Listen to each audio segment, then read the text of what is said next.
I'm going to be talking about my style of evangelism and preaching and stuff like that, and some criticism that I have gotten, that I do get, and I probably will get.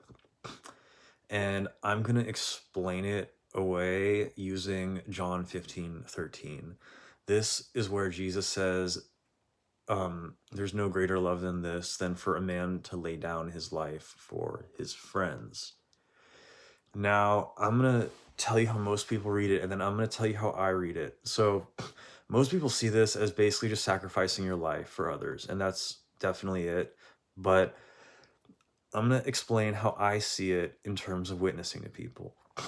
Most people, they only shoot when they're open as far as evangelism. Something falls into their lap, they do it.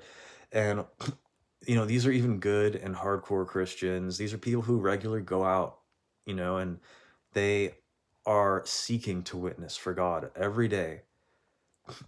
But here's the difference.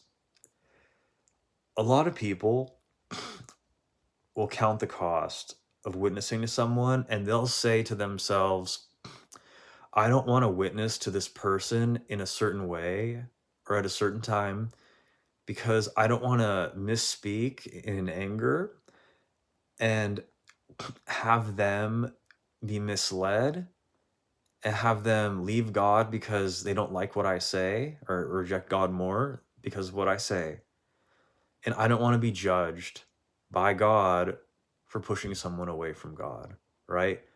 That's strategic, right? That's logical. That's wise in terms of the world. Um, yeah, and I agree with that approach, like in its basic nature and stuff like that. But I'm going to explain my mindset. So when I face someone and things are getting dicey, they're getting heated, and I'm like basically like rebuking someone. And for all intents and purposes, I'm basically insulting them, but not for the sake of hurting their feelings, but to criticize their thinking and to criticize their heart, to show them the hypocrisy and foolishness of what they're doing and why the reasons for rejecting Jesus don't make any sense and all that stuff and the evidence. And I had someone tell me that everyone was illiterate who wrote the Bible.